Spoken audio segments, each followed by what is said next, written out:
Amerika'nın bereketli vadilerinde yükselen DuPont İmparatorluğu'nun hikayesi aslında Atlantik'in çok ötesinde devrimlerle sarsılan bir Fransa'da başlar. Yıl 1739. Paris'in taş sokaklarında bir saatçinin mütevazı evinde dünyaya gelir Pierre Samuel Dupont de Nemours. O, dönemin aydınlanma rüzgarlarından etkilenen bir düşünürdür. Genç yaşta ticaretin çıraklığını yaparken aklı hep başka bir yerde, fikirlerin gücündedir. Pierre, dönemin en etkili düşünce akımlarından biri olan fizyokratların izinden gider. Onlara göre bir ulusun gerçek zenginliği toprağın bereketinde, tarımın gücündedir. Serbest ticareti, düşük vergileri ve aklın rehberliğinde şekillenen bir ekonomiyi savunur. Bu fikirleriyle Fransa'nın önde gelen isimlerinin dikkatini çeker. Maliye Bakanı Turgot'un danışmanı olur, saray çevrelerinde adını duyurur. Ancak reform hayalleri aristokrasinin duvarlarına çarpar. Yıllar 1770'leri gösterdiğinde Pierre ayrıcalıkları ve tekelleri hedef alır. Bu cesaret ona düşman kazandırır. Fakat kader onu çok daha büyük sahnelere taşımak üzeredir. Fransız hükümeti adına Paris Antlaşması'nı müzakere eder. Amerikan Bağımsızlık Savaşı'nın bitmesinde pay sahibi olur. Benjamin Franklin ve Thomas Jefferson gibi devrimcilerle dostluk kurar. Amerika'ya hayranlık duyar, özgürlüğün, emeğin, ticaretin erdemlerine inanır. Fakat kendi ülkesinde devrim patlak verdiğinde idealleri bir kez daha sınanır. Fransız devriminin karanlık günlerinde Pierre ve eşi Nicole tutuklanır. Robespierre'in gölgesinde idamla burun buruna gelirler. Bir mucizeyle hayatta kalırlar ama mallarını, geleceklerini, vatanlarını kaybederler. Artık umutlarını yeni dünyaya taşımaktan başka çareleri yoktur. Amerika hayali, Thomas Jefferson'ın davetkar mektuplarıyla şekillenir. Ve bir gün American Eagle adlı gemiye binerler. Atlantik'in hiddetli dalgaları arasında fırtınalarla ve korsanlarla mücadele ederler. Gemide dua eden bir aile, yanında sadece birkaç kitap ve el yazmasıyla umut taşır. 2 ay süren tehlikeli yolculuğun sonunda, Chesapeake Körfezi'nde yeni bir hayata adım atarlar. Pierre ve oğulları Victor ve Eleuter, Amerika'yı karış karış gezer, Thomas Jefferson'la yeniden buluşurlar. Jefferson, onlara Delaware Vadisi'ni önerir. Suyun gücü, ormanın bereketi, emeğin sesi oradadır. Yeni bir başlangıcın eşiğindedirler. Önce hayal kurarlar. Nova Libertes, özgürlüğün yeni ülkesi. Fakat hayat, hayalleri her zaman olduğu gibi biraz değiştirir. Burlington'da mütevazı bir eve yerleşirler. Küçük ticaretlerle geçinir, geleceklerini inşa etmeye başlarlar. Pierre yazmaya döner, Victor ticaretin yollarını arar, Eleuter ise bir şey fark eder. Amerikan barutu kötüdür ve bu fark ediş, DuPont'un geleceğini şekillendirecektir. 19. yüzyılın başlarında Amerika Birleşik Devletleri, genç ve gelişmekte olan bir ülkeydi. Ancak barut üretimi, bu yeni dünyanın en tehlikeli ve güvenilmez alanlarından biriydi. Küçük atölyelerde üretilen karışımlar, çoğu zaman kontrolsüz patlamalarla sonuçlanıyor, hem işçilerin hem de kullanıcıların hayatını riske atıyordu. Bilimsel bilgi yetersizdi. Güvenlik önlemleri ise neredeyse hiç yoktu. Tam da bu dönemde Eleuter Irene Dupont sahneye çıktı. Fransa'da ünlü kimyager Antoine Lavoisier'in laboratuvarlarında eğitim almıştı. Kömürün, potasyum nitratın ve kükürdün kimyasını derinlemesine biliyordu. Amerika'ya geldiğinde bu bilgi birikiminin yeni bir geleceğe dönüşebileceğini fark etti. Eğer Avrupa'daki gibi yüksek kaliteli ve güvenli barut üretebilirse, hem ülkesine fayda sağlayacak hem de büyüyen bir pazarda yerini alacaktı. Uzun incelemelerden sonra Brandywine Nehri'nin kıyısında uygun bir arazi buldu. Nehrin güçlü akışı, değirmenleri çalıştırmak için mükemmel bir enerji kaynağıydı. Çevredeki ormanlar kömür sağlıyor, Delaware bölgesinin su yolları potasyum nitrat ve kükürtün ithalatını kolaylaştırıyordu. 1802 yılında ilk barut fabrikasını kurdu. Bu yere Eleutherian Mills adını verdi. Hem kendi adından esinlenmişti hem de özgürlüğü simgeliyordu. DuPont'un temel ilkeleri en başından belliydi. Kalite, güvenlik ve disiplin. İşçiler, kıvılcım çıkarmayan özel kıyafetler giyiyor, binalar olası bir patlamanın diğer yapılara zarar vermemesi için dikkatle inşa ediliyordu. Eloter, ürününün güvenilirliğini göstermek için bizzat kendi tüfeğiyle barut denemeleri yapıyordu. Bu kararlılığı hem işçilerin hem de müşterilerin güvenini kazandı. Kısa sürede DuPont barutu ülke genelinde ün kazandı. Çiftçiler tarlalarını temizlerken, avcılar doğada gezerken, askerler cephede savaşırken DuPont barutunu kullanmaya başladı. Kalitesi o kadar yüksekti ki Amerika Birleşik Devletleri hükümeti bile dikkatini bu üretime çevirdi. 1812 yılında başlayan savaşta İngiliz kuvvetleri Washington şehrini ateşe verirken Amerikan ordusunun topçuları DuPont barutuyla karşılık veriyordu. Bu savaş, yalnızca Amerika'nın bağımsızlığını bir kez daha güvence altına almakla kalmadı, aynı zamanda DuPont ailesini ülkenin en önemli barut üreticisi konumuna taşıdı. Artık bu aile sadece bir işletmenin değil, genç bir ulusun güvenliğinin ve direncinin sembolüydü. Savaş sona erdiğinde DuPont ailesi refah dolu bir döneme girdi. Pierre Samuel DuPont, entelektüel bir danışman olarak Thomas Jefferson'la mektuplaşmaya devam etti. Eleuthère Irene DuPont ise tüm enerjisini işine, fabrikalarına ve ailesine adadı. Eşi Sophie ile birlikte çocuklarını bilimin, çalışkanlığın ve dürüstlüğün değerleriyle büyüttü. Ancak her başarı gibi bu da bedelsiz olmadı. Barut üretimi, doğası gereği ölümle iç içe bir işti. 1815 yılında yaşanan büyük bir patlama, fabrikayı yerle bir etti. Birçok işçi yaşamını yitirdi, çevredeki evler sarsıldı. 3 yıl sonra meydana gelen bir başka patlamada, Victor Dupont'un küçük oğlu hayatını kaybetti. Aile her felaketten ders çıkardı. Güvenlik sistemlerini sürekli geliştirdiler. Binaları toprak setlerle birbirinden ayırdılar. Daha dayanıklı makineler tasarladılar. Bilimi sadece üretimde değil, güvenlikte de rehber edindiler. Her patlamadan sonra daha iyi, daha bilinçli, daha dikkatli bir üretim süreci kurdular.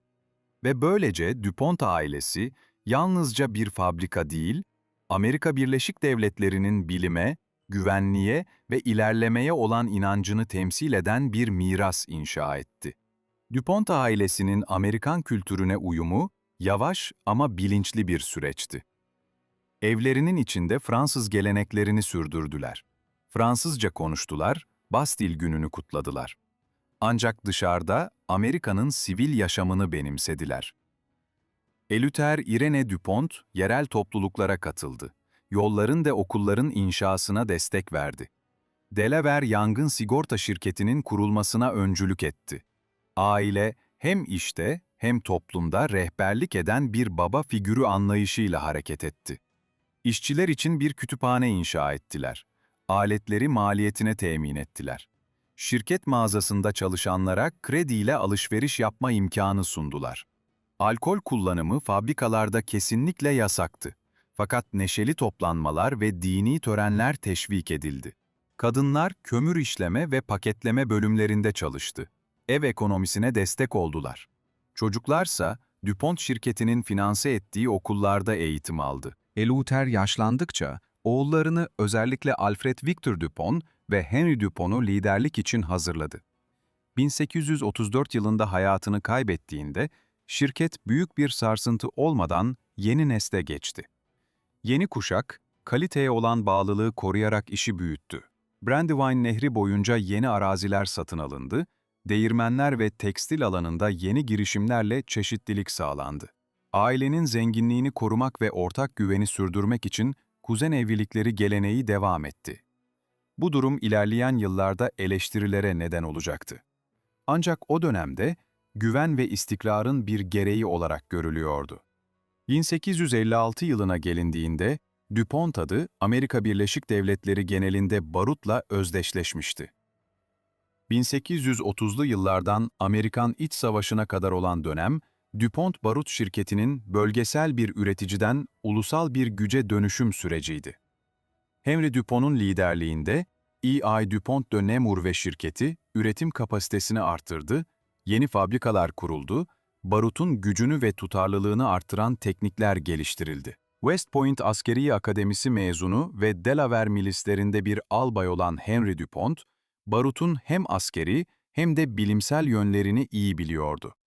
İşçilerine disiplin getirdi, sıkı test prosedürleri uyguladı ve ordu mühimmat subaylarıyla yakın ilişkiler kurdu.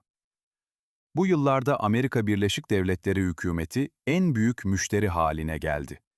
Ülkenin batıya genişlemesi, Meksika ile yapılan savaşlar ve kanallarla demir yolları gibi büyük altyapı projeleri baruta olan talebi durmaksızın artırdı. DuPont ailesi yenilikten vazgeçmedi. 1845 yılında granül boyutunu standartlaştıran bir Corning makinesi geliştirildi. Bu yenilik, barutun yanma hızını ve tutarlılığını önemli ölçüde iyileştirdi. Ayrıca, farklı amaçlara uygun özel barutlar üretildi. Uzun menzilli tüfekler için hassas barut, madencilik için güçlü patlatma barutu ve avcılar için sportif barutlar geliştirildi. Fabrikalara yakın bölgelerde işçiler için köyler kuruldu. Bu köylerde konutlar, okullar ve mağazalar yer alıyordu. DuPont ailesi işçilerine hem rehberlik eden hem de koruyan bir tavırla yaklaştı. Bu topluluklar dönemin koşullarına göre son derece ilericiydi. İşçiler, sağlık hizmetlerinden, emeklilik planlarından ve kaza fonlarından yararlanabiliyordu. Amerika'da o dönemde benzeri görülmemiş bir uygulamaydı. DuPont ailesi, güvenli ve kaliteli üretimin ancak iyi yaşam koşullarına sahip bir iş gücüyle mümkün olduğuna inanıyordu. Bu anlayış, Avrupa'daki refah kapitalizmi modeline benziyor ve DuPont kimliğinin kalıcı bir parçası haline geliyordu. 1850'li yıllarda DuPont ailesi, Amerika Birleşik Devletleri'nde siyah barut pazarının büyük kısmını kontrol eder hale geldi.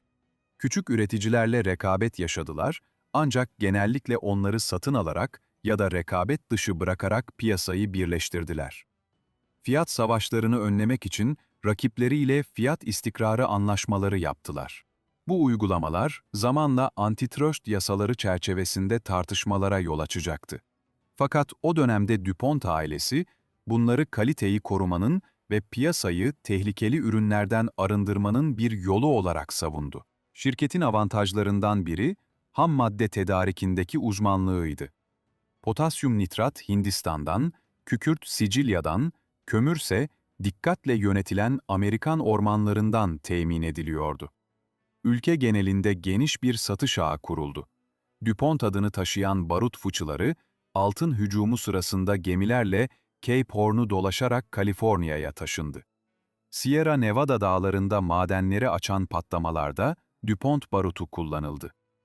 Transkıtasal demiryolu inşasında çalışan Çinli işçiler, tünelleri oymak için yine DuPont barutuna başvurdu.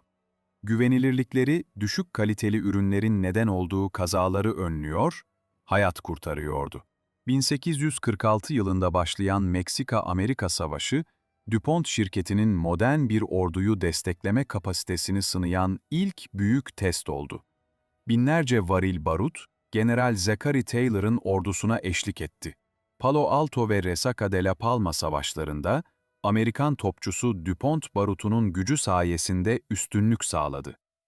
Veracruz ve Chapultepec'in ele geçirilmesinde, Amerikan donanmasının kullandığı toplar, DuPont tarafından üretilen barutla ateşlendi. Savaşın ardından, General Winfield Scott, DuPont barutunun kalitesini övgüyle dile getirdi. O yıllarda DuPont barutu yalnızca savaş alanlarında değil, barış zamanında da ülkenin kalkınmasına hizmet etti. Fener kulelerinin inşasında, liman temizliğinde, kanal açılışlarında ve büyük altyapı projelerinde DuPont barutu kullanıldı. Şirketin kamu projelerindeki rolü, DuPont ailesini yalnızca bir üretici değil, ulusun ilerlemesinde bir ortak olarak konumlandırdı. 1861 yılında başlayan Amerikan İç Savaşı, DuPont ailesinin tarihindeki en belirleyici dönüm noktalarından biriydi. Aile, hiçbir tereddüt göstermeden birlik ordusuna bağlılığını ilan etti. Onun için vatan sevgisi ve insanlık onuru, ticari kazançtan çok daha önemliydi. 5. Delaware Alayı'nın albayı olarak yerel savunmayı örgütledi. barut fabrikalarının sabotaj girişimlerinden korunmasını sağladı.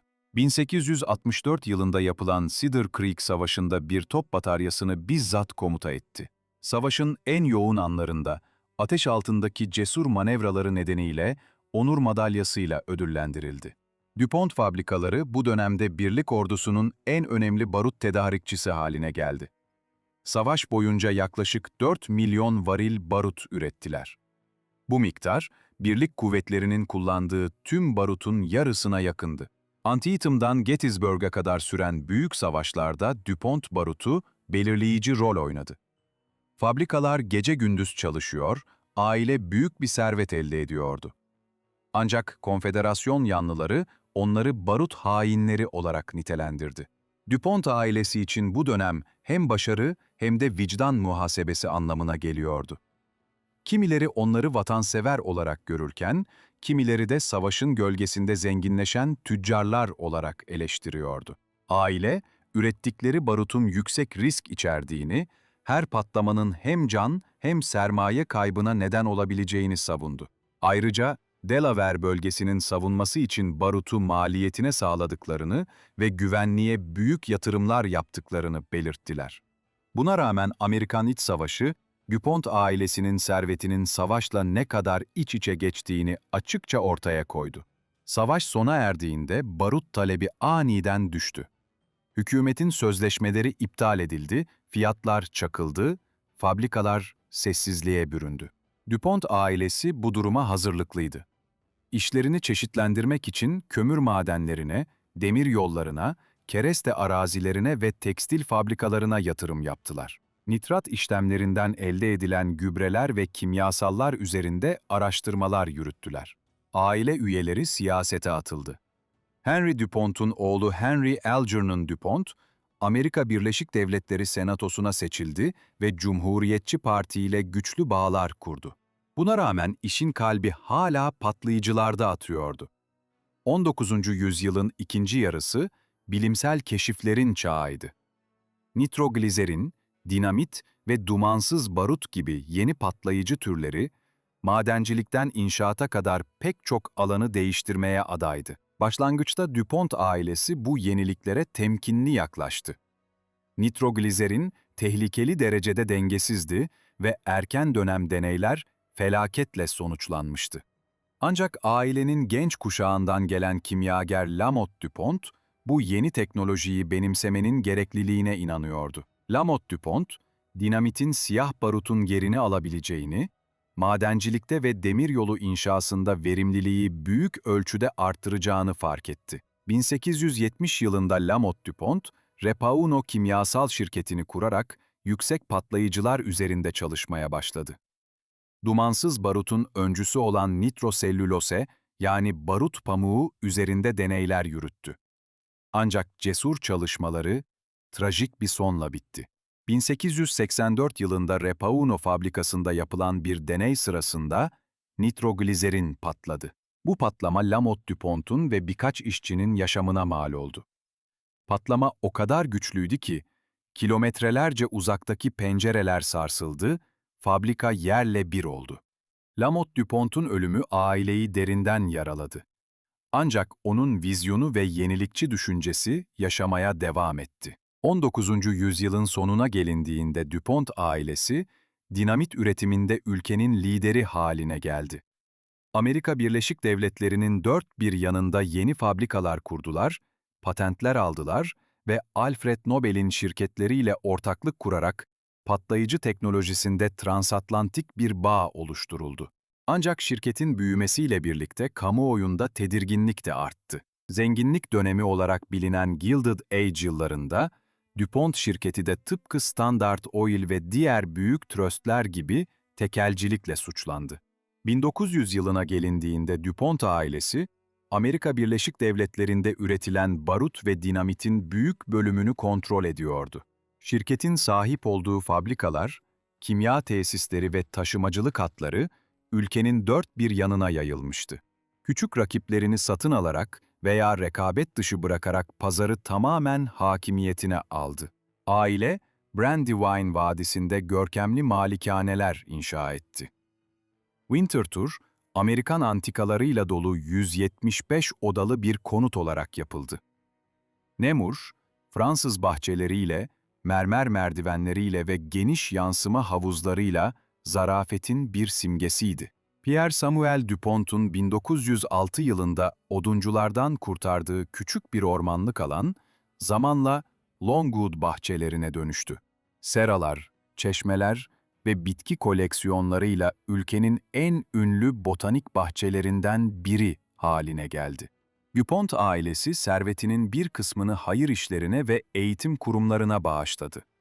Ancak kamuoyunda güçlerinin ve siyasi etkilerinin aşırı olduğu yönünde endişeler büyüdü. 1960 yılında Laughlin ve Rand Barut şirketinin şikayeti üzerine Başkan Theodore Roosevelt'in hükümeti DuPont'un tekelci faaliyetlerini araştırmaya başladı. 1907 yılında Amerika Birleşik Devletleri Adalet Bakanlığı, E1. DuPont de Nemours ve şirketine karşı antitrust davası açtı. Hükümet, şirketin patlayıcı ticaretinde yasa dışı bir tekel oluşturduğunu ileri sürdü. DuPont ailesinin pazarın %65 ile %75'ini kontrol ettiği, fiyatları belirlediği ve rakiplerle gizli anlaşmalar yaptığı iddia edildi. Bu suçlamalar, kendilerini vatansever sanayiciler olarak gören aile için büyük bir darbe oldu. DuPont ailesi, üretimin güvenliğini sağlamak ve piyasayı tehlikeli ürünlerden korumak için birleşmelerin gerekli olduğunu savundu. Ayrıca patlayıcı üretiminin yüksek sermaye ve sürekli kaza riski gerektirdiğini, bu nedenle istikrarlı bir piyasanın zorunlu olduğunu belirttiler. Ancak mahkemeler farklı düşündü. 1912 yılında Amerika Birleşik Devletleri Devlet Mahkemesi, DuPont patlayıcı tröstünün dağıtılmasına karar verdi. Şirketin bazı bölümleri elden çıkarıldı ve bunlar Atlas Barut Şirketi ile Hercules Barut Şirketi adıyla yeniden kuruldu. Bu yeni şirketleri eski DuPont yöneticileri yönetti. Aile üyeleri ise azınlık hisselerini korudu. Böylece DuPont ailesinin patlayıcı endüstrisindeki tekeli resmen sona erdi. Yine de DuPont adı, yeniliğin, sanayi gücünün ve Amerikan üretim ruhunun simgesi olarak yaşamaya devam etti. Dağılma, DuPont ailesi için hem bir gerileme hem de bir fırsat oldu. Tekelci uygulamalar nedeniyle artan kamu denetiminden sıyrıldıklarında enerjilerini çeşitlenmeye ve yeniliğe yönelttiler. Patlayıcıların ötesine geçerek kimya dünyasının geniş alanlarına açıldılar. Pigmentler, lake kaplamalar, selüloid ve sentetik lifler üzerinde araştırmalar yürüttüler. Gübreler ve endüstriyel çözücüler geliştirdiler. Aynı anda başka endüstrilerle bağlar kurdular. 1914 yılında şirket içinde yükselen bir kuzen olan Pierre Samuel Dupont, kader belirleyici bir adım attı. Zor günler geçiren General Motors adlı otomobil üreticisinde kontrol payını satın aldı. Pierre Samuel Dupont, 1920 yılında General Motors başkanı oldu ve yönetimle finans bilgisini kullanarak şirketi baştan aşağı düzenledi. Modern muhasebe sistemleri kurdu, merkezi satın alma uygulamasını getirdi ve Chevrolet, Buick, Cadillac'la diğer markaların yarı özerk biçimde çalışmasını mümkün kılan bir marka hiyerarşisi tasarladı. Bu yapı, General Motors'un Henry Ford'un öncülük ettiği üretim modeline karşı etkili rekabet etmesini sağladı. DuPont sermayesi genişlemeyi finanse etti. DuPont kimyacıları ise otomobillerin yüzeylerini kaplayan dayanıklı boyalar ve lake kaplamalar geliştirdi. Kimya ile otomotiv arasındaki bu uyum, ailenin değişen zamanlara uyum sağlama gücünü sergiledi. 1920'li yıllarda DuPont sinema endüstrisine girdi. Hareketli resimler için selüloz nitrat film şeridi üreterek Hollywood stüdyolarına yanıcı ama vazgeçilmez bir malzeme sundu. Ardından daha güvenli selüloz asetat film geliştirilerek risk azaltıldı. Birinci Dünya Savaşı'nın eşiğinde DuPont'un patlayıcı işleri artık geniş bir endüstriyel imparatorluğun yalnızca bir dalıydı. Yine de savaş servetlerini bir kez daha dönüştürecekti. 1914 yılında Avrupa'da çatışmalar patlak verdiğinde Amerika Birleşik Devletleri önce tarafsızlık ilan etti. Fakat kısa süre içinde Amerikan fabrikaları müttefik güçlerin cephaneliğine dönüştü. DuPont üretimini hızla büyüterek karşılık verdi. Barut ve kimyasal tesisleri aracılığıyla İngiltere, Fransa ve Rusya'ya patlayıcılar, dumansız barutlar ve türlü kimyasallar sağladı. Çıktı olağanüstü boyutlara ulaştı. Müttefiklerin barutunun neredeyse yarısını ve dinamitin büyük bölümünü DuPont üret. Karlar hızla art. 1914 ile 1918 yılları arasında şirketin yıllık net kazancı 5 milyon dolara yakın bir düzeyden 82 milyon dolara aşan bir düzeye sıçradı. Bu dramatik yükseliş eleştirmenlere savaş kârı iddiaları için güçlü bir dayanak verdi.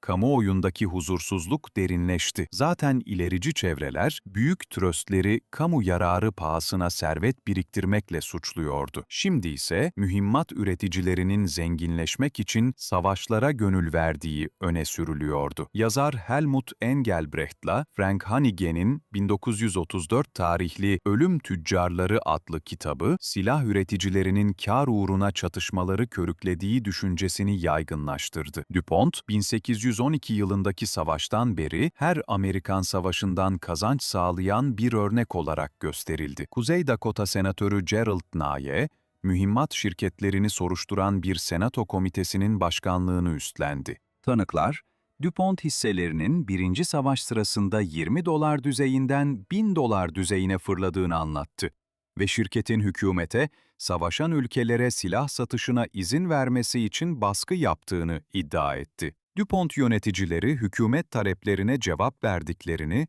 ve üretimi büyütmek için sermayeyi risk ettiklerini söyleyerek kendilerini savundu. Yeni konulan fazla kar vergilerini ödediklerini ve vergi yükünün büyük bölümünü taşıdıklarını belirttiler. Asla müdahaleci bir dış politikayı savunmadıklarını ısrarla vurguladılar.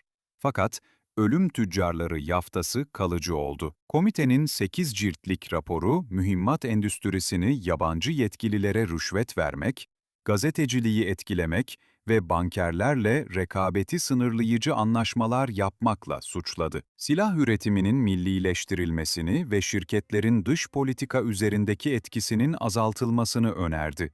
Kongre, bütün önerileri yasalaştırmadı. Ancak 1930'lu yıllarda çıkarılan tarafsızlık yasaları, ilerideki karışmaları önlemek amacıyla silah satışlarını ve yabancı ülkelere verilecek kredileri sınırladı. Duygusal kamuoyu oturumları, deniz piyadeleri tümgenerali Smedley Butler'ın yüksek sesiyle daha da güçlendi. Butler, savaşları büyük iş çevreleri için bir dolandırıcılık olarak niteledi. Etkin askeri hizmette 33 yıl 4 ay geçirdim ve zamanımın büyük bölümünde büyük iş çevreleri, Wall Street ve bankerler için birinci sınıf bir kas gücü oldum.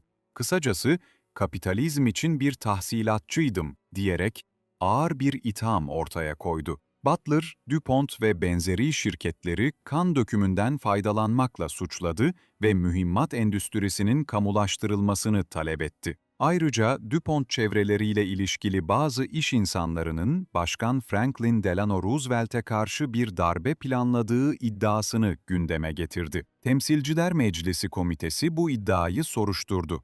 Sağ eğilimli iş çevreleri arasında rahatsız edici konuşmalar yapıldığına dair bazı izlere ulaştı ancak kimseyi mahkum etmedi. Buna karşın skandal, yeni düzen taraftarları arasında DuPont ailesinin ününü gölgeledi. DuPont, bu sert eleştirilere barışçıl ürünlere yönelik araştırmaları öne çıkararak karşılık verdi. Şirket kuruluna liderlik eden Pierre Samuel DuPont, kamuoyunun güvenini onarmak için tüketicinin doğrudan faydasına olan alanlara çeşitlendi. Plastiklere, boyalara, selüloid film malzemesine ve sentetik tekstillere yatırım yaptı. Bu yöneliş, 20. yüzyılın en ünlü ürünlerinden birini doğurdu: naylon. DuPont, 1939 yılında naylon çorapları görkemli tanıtımlarla piyasaya sundu. Kadınlar, kıtlık içindeki mağazaların önünde uzun kuyruklar oluşturdu ve bazı yerlerde naylon isyanları yaşandı. Yeni lif, pahalı ipek ithalatına bağımlılığa son verme sözü veriyor, çelikten güçlü, örümcek ağından hafif olarak övülüyordu. Satışlar kısa sürede fırladı. İronik biçimde bir yıl sonra naylon savaş için stratejik bir malzeme haline geldi. DuPont ailesinin savaş teknolojilerini tüketici mallarına ve tüketici malzemelerini savaş teknolojilerine çevirebilme yeteneği markalarının merkezinde yer aldı. DuPont ailesinin savaş ve kar arasındaki ahlaki çıkmazı nasıl aştığını anlamak için, Birinci Dünya Savaşı'nın devasa ölçeğini ve 20. yüzyılın başında kimya biliminde yaşanan dönüşümü görmek gerekir. Savaş kaynakları görülmemiş hızda tüketti.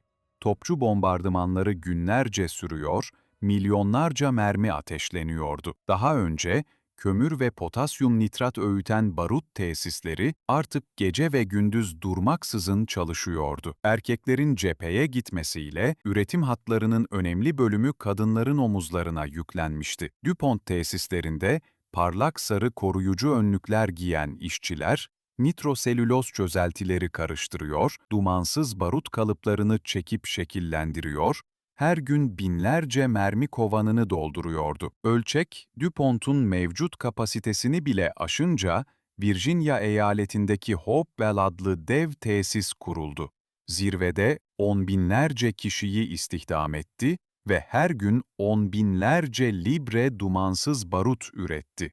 Bu üretim merkezlerinin çevresinde evleri, hastaneleri ve okullarıyla tam teşekküllü kasabalar ortaya çıktı. Yabancı hükümetlere tedarik sağlarken DuPont, Amerika Birleşik Devletleri'nin tarafsızlık kurallarını gözetmeye çalıştı.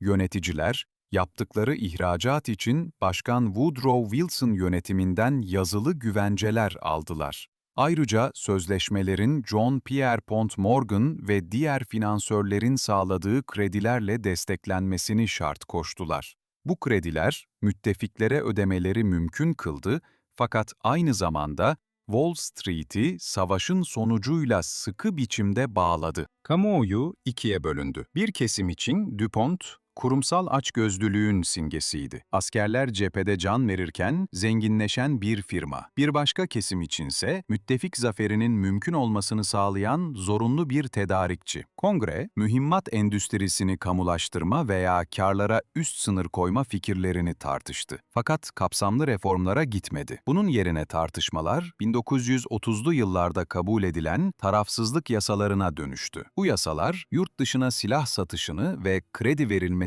sınırlayarak gelecekteki çatışmalara sürüklenmeyi önlemeyi amaçlıyordu. Cezalandırıldığını hisseden DuPont, kendisini bir barış dönemi şirketi olarak tanımlamaya başladı ve saldırgan bir çeşitlenme stratejisi izledi. 1928 yılında DuPont kimyageri Wallace Carothers, ilk sentetik kauçuk olan neopreni geliştirdi. 1935 yılında ise naylonu keşfetti. Bu sentetik lif, Amerika'daki milyonlarca insanı giydirecek ve müttefik askerlerini güvenle paraşütle indirecekti. DuPont, naylon çorapları büyük bir gösteriyle tanıttı. Çok geçmeden üretimin önemli bir bölümünü savaş malzemesine ayırdı. Şirketin kimya aracılığıyla daha iyi yaşam için daha iyi şeyler anlayışı, mühimmat yerine yeniliği öne çıkardı. İronik olan, bu yeniliklerin önemli bir kısmının bizzat savaş araştırmalarından doğmuş olmasıydı. Dumansız barut ve patlayıcı üretimi için geliştirilen kimyasal süreçler, polimer sentezinin kapılarını açtı. Uzun zincirli molekülleri denetim altında şekillendirebilme yeteneği nitroselüloz kimyasından doğdu. Savaş, DuPont'u sanayi ölçeğinde nitrasyon, damıtma ve polimerizasyon konularında ustalaşmaya zorladı. Wallace Carothers ve ekibi bu teknikleri başka malzemelere uyguladığında neopren, naylon ve sonunda politetrafluoroetilen adlı madde de ortaya çıktı. Bu madde, mutfak eşyalarında yapışmaz yüzeyin simgesi haline gelecekti. Wallace Carothers, tüm bu başarıların gölgesinde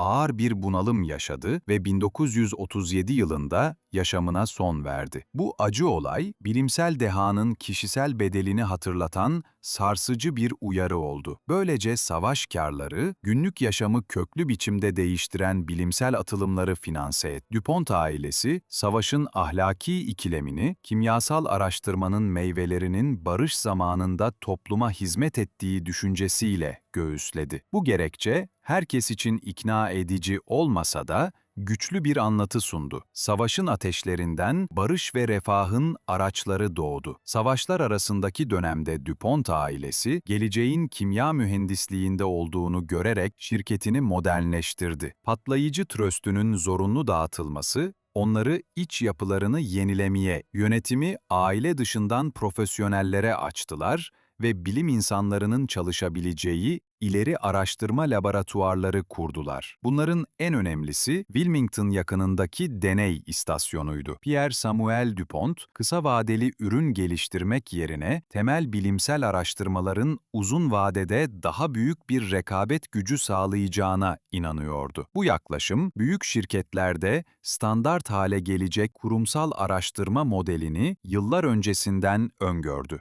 1920'li ve 30'lu yıllarda General Motors'la kurdukları güçlü bağ, DuPont'un endüstriyel etkisini genişletti. Pierre Samuel DuPont, General Motors'un başına geçerek şirketi yeniden yapılandırdı ve yönetimini Alfred Sloan'a emanet etti. Markaların bağımsız çalışmasını sağlayan modern bölümler kuruldu. Bu yatırım, DuPont'a Amerika Birleşik Devletleri'nin otomotiv patlamasında önemli bir pay kazandırdı. Karşılığında General Motors, DuPont'un ürettiği boyaları, vernikleri ve plastikleri kullandı. Aynı dönemde aile, Remington Arms şirketine yatırım yaparak silah üretiminde de etkili bir konuma geldi. Remington'ı modernize ederek her iki dünya savaşında küçük silahların baş tedarikçilerinden biri haline getirdiler. Ancak büyümeleri dikkat çekince antitrust davaları kaçınılmaz oldu. 1957 yılında Yüksek Mahkeme, DuPont'un General Motors'taki payının rekabeti sınırladığına hükmetti ve hisselerin elden çıkarılmasını zorunlu kıldı. Buna rağmen bu ortaklık, kimya ve tüketici kültürünün birleştiği yeniliklere zemin hazırladı. Hızlı kuruyan Duco lakı, parlak renkleriyle otomotiv stilini dönüştürdü. Kimyasal yeniliklerin sağladığı karlara ek olarak, DuPont ailesi finans, emlak ve kültür alanında da varlık gösterdi. Bankalar, sigorta şirketleri ve büyük gayrimenkuller satın aldılar. Winterthur, Nemours ve Longwood gibi görkemli malikaneler hem aile zenginliğinin hem de sanat koruyuculuğunun simgesi haline geldi. Bu mülkler, bahçıvanlardan mimarlara kadar geniş bir çalışan topluluğu istihdam etti. Aile üyelerinden Louis DuPont Crowninshield, Ulusal Tarihi Koruma Tröstü'nün kurulmasına öncülük ederek Amerika Birleşik Devletleri'nde tarihi binaların korunmasına katkı sağladı. DuPont ailesinin etkisi siyasete de uzandı.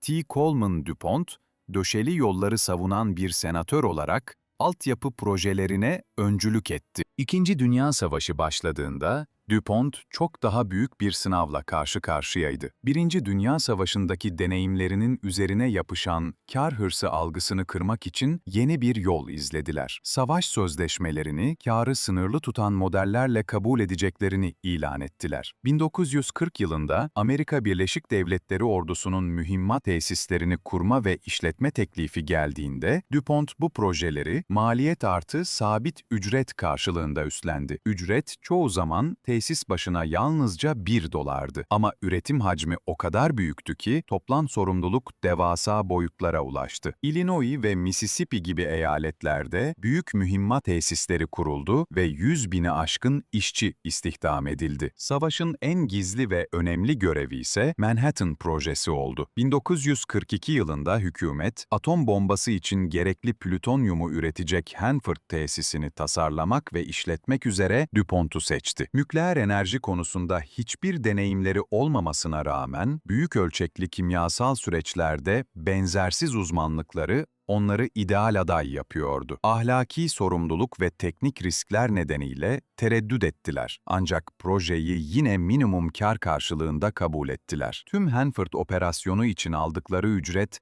yalnızca $1'dı. DuPont mühendisleri, dev reaktörler ve plütonyum ayrıştırma tesisleri inşa etti. Radyasyon tehlikelerine karşı uzaktan kumandalı donanımlar geliştirdi. Bu çalışmalar, nükleer enerjinin temellerini attı. B reaktörü 1944 yılının Eylül ayında çalışmaya başladığında, dünya üzerindeki ilk tam ölçekli plütonyum reaktörü oldu. Aynı zamanda DuPont laboratuvarları, savaşın kaderini etkileyen malzemeler üretti. Naylon paraşütler ve halatlar, neopren ıslak kıyafetler, Tyvek koruyucu kumaşlar ve selofan ambalaj malzemeleri üretildi. Uçak camlarında kullanılan kırılmaz butarit tabakası sayısız hayat kurtardı. Roy Plunkett'in kazara keşfettiği ve daha sonra teflon adıyla ünlenecek polietrafluoroetilense Manhattan projesinin gaz difüzyon tesislerinde kritik rol oynadı. Uranyum gazının güvenli bir şekilde işlenmesini mümkün kıldı. Bu çalışmalar, DuPont'un bilimi savaşın ortasında bile barışın geleceği için kullanma çabasını gözler önüne serdi. Ev cephesinde DuPont işçileri uzun vardiyalara, yoğun kimyasal dumanlara ve sabotaj tehlikesine rağmen üretimi sürdürdü. Kadınlar savaş işgücünün büyük bölümünü oluşturdu. Laboratuvarlarda kimyasal karışımlar hazırladı, montaj hatlarında mühimmat üretti. DuPont'un baba figürüne dayanan şirket kültürü,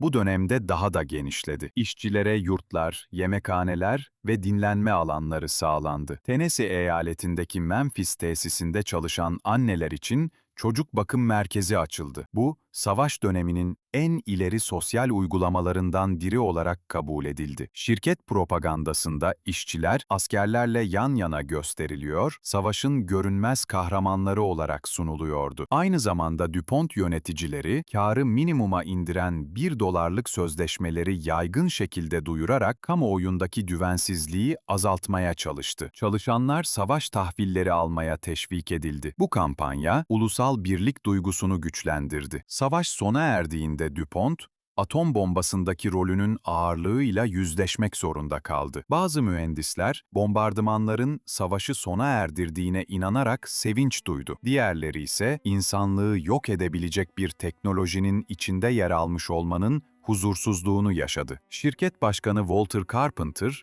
günlüğünde Hanford'da geliştirilen atom enerjisinin bir gün savaş yerine barış için kullanılmasını dilediğini yazdı. Resmi söylemde DuPont, Manhattan projesini vatanseverlik görevi olarak vurguladı. Fakat savaş biter bitmez nükleer silah programlarından uzaklaştı. Geliştirme sorumluluğunu hükümet kurumlarına ve üniversitelere bıraktı. Buna rağmen 1950'li yıllardan itibaren Güney Carolina'daki Savannah Nehri tesisini işletmeye devam etti. Bu tesis, ülkenin genişleyen nükleer cephaneliği için plütonyum ve trityum üretiyor, aynı zamanda tıbbi ve endüstriyel izotoplar sağlıyordu. Bu muazzam üretim, Savannah Nehri bölgesini ülkenin en kirlenmiş alanlarından biri haline getirdi ve nükleer enerjinin karanlık çevresel mirasını gözler önüne serdi. İkinci Dünya Savaşı DuPont'u eşsiz bir teknolojik gücün zirvesine taşıdı.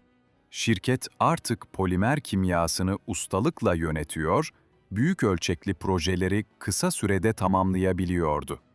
Savaştan sonra DuPont, tüketicilerin hayatını değiştirecek ürünlerle sahneye çıktı. Naylon yeniden piyasaya döndü. Yıllarca çoraplarını bağışlamış kadınlar, bu kez mağazalarda naylon çorap almak için kuyruk oluşturdu. Naylon ceketlerden iç çamaşırlarına kadar giyimi dönüştürdü. Sentetik kauçuk araba lastiklerinde doğal kauçuğun yerini aldı. Teflon kaplı tavalar, kolay temizlenme avantajıyla mutfaklarda devrim yarattı. Savaş sonrası 10 yıllar, DuPont için altın dönemdi. Net gelir, düzenli olarak yükseldi. Şirket, dünya çapında araştırma tesisleri açarak yenilik temposunu korudu. Dacron adlı polyester lif, giyimden yelken bezlerine kadar pek çok alanda kullanıldı. Orlon adlı akrilik lif, yün benzeri dokusuyla dikkat çekti. Lycra, yani spandex, esnek yapısıyla spor giyim devrimini başlattı. 1965 yılında Stephanie Kwolek tarafından icat edilen Kevlar, çeliğin 5 katı mukavemetiyle kurşun geçirmez yeleklerin, uçak panellerinin ve optik fiber kabloların temel malzemesi oldu. Alev geciktirici Nomex, itfaiyeciler ve pilotlar için koruyucu giysilerde kullanıldı. Tyvek ise, ev sargılarından tıbbi koruyucu tulumlara kadar geniş bir pazarda yer buldu. DuPont yalnızca polimerlerle değil, aynı zamanda pigmentler, tarım kimyasalları ve ilaçlarla da büyüdü. Titanyum dioksit pigmentleri, beyaz boyanın standardı haline geldi. Lasso gibi herbisitler ve benlate gibi mantar öldürücüler tarım verimliliğini artırmayı vaat etti. Polimer kimyasının yan ürünlerinden biri, kanser tedavisinde kullanılan methotrexate ilacıydı. 1951 yılında Gracelli Kimyasal Şirketi'nin satın alınmasıyla endüstriyel asitler ve çözücüler portföye eklendi. DuPont ayrıca perfluorokimyasallar üretmeye başladı ve Scotchgard kumaş koruyucusunu geliştirdi. Soğutma alanındaysa Freon adı verilen kloroflorokarbonlu soğutucular, modern klimanın temelini oluşturdu. Bu teknoloji, sıcak bölgelerdeki şehirlerin büyümesini mümkün kıldı ve mimariyi kökten değiştirdi. Böylece DuPont, yalnızca savaş alanlarının değil, günlük yaşamın da görünmez mimarlarından biri oldu. Ancak büyüyen bu refah, DuPont için ağır çevresel bedelleri de beraberinde getirdi. 1970'li yıllarda bilim insanları, şirketin ürettiği kloroflorokarbonların ozon tabakasını incelttiğini ortaya çıkardı. 1974 yılında Mario Molina ile Frank Sherwood Rowland, kloroflorokarbonların stratosferdeki ozon moleküllerini parçaladığını gösteren araştırmalarını yayımladı. Dünyanın en büyük kloroflorokarbon üreticisi olan DuPont, bu bulguları önce sorguladı. Yöneticiler, kesin veriler olmadan acil yasakların ekonomik çöküntü yaratacağını ileri sürdü ve lobiciler düzenlemelere karşı çıktı.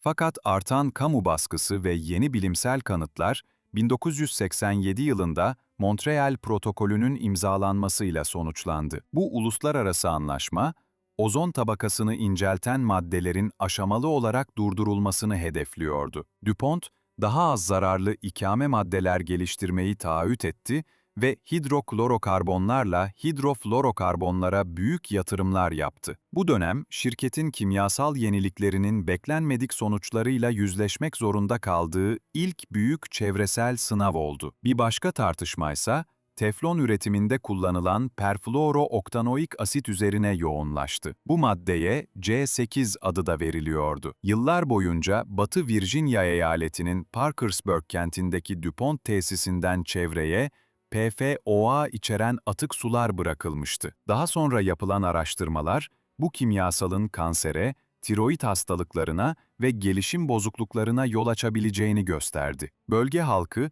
DuPont'un riskleri bildiği halde önlem almadığını iddia ederek dava açtı. İç yazışmalar, şirket bilim insanlarının 60'lı yıllardan beri bu maddeden endişe duyduğunu ortaya çıkardı. 1905 yılında DuPont, açılan toplu davayı yüz milyonlarca dolar ödeyerek uzlaştırdı ve su filtreleme sistemleri kurmayı, halk için tıbbi takip sağlamayı kabul etti. Çevre Koruma Ajansı da, tehlikeli madde raporlama yükümlülüğünün yerine getirilmemesi nedeniyle ek cezalar kesti. DuPont daha sonra PFOA kullanımını bırakıp yeni fluoropolimerler geliştirdi. Ancak bu olay, şirket tarihine kurumsal sorumluluk konusunda keskin bir uyarı olarak geçti. Bu skandal, gazeteci Nathaniel Rich'in Zehirli adlı kitabına, avukat Rob Billott'un anılarına ve Mark Ruffalo'nun başrolünde olduğu Karanlık Sular filmine ilham verdi. Şirket aynı zamanda güvenlik konularında eleştirilere maruz kaldı. 1984 yılında Delaware eyaletindeki Indian River tesisinde meydana gelen patlama, 8 işçinin hayatına mal oldu ve pek çok kişinin yaralanmasına yol açtı. Soruşturmalar, güvenlik protokollerinde ciddi eksiklikler bulunduğunu gösterdi. DuPont, olaydan sonra süreç güvenliği yönetimine yatırım yaparak yeni tehlike analizleri uygulamaya başladı. Yine de bazı eleştirmenler, şirketin kültürünün önlemden çok üretimi önceliklendirdiğini savundu. Aynı yıl, Hindistan'ın Bhopal kentinde meydana gelen ve Union Carbide şirketine ait olan büyük gaz sızıntısı, bütün dünyada kimyasal güvenliği gündeme taşıdı. DuPont bu küresel baskıya yanıt vererek, diğer büyük üreticilerle birlikte sorumlu bakım programını geliştirdi. Amaç, çevre ve güvenlik performansını sürekli iyileştirmekti. Tüm bu çevresel eleştirilere rağmen DuPont ekonomik büyümesini sürdürdü. 200 yılı aşan bir süredir, DuPont ailesi ve şirketi, Amerikan ilerlemesinin hem inşacısı hem de yararlanıcısı oldu.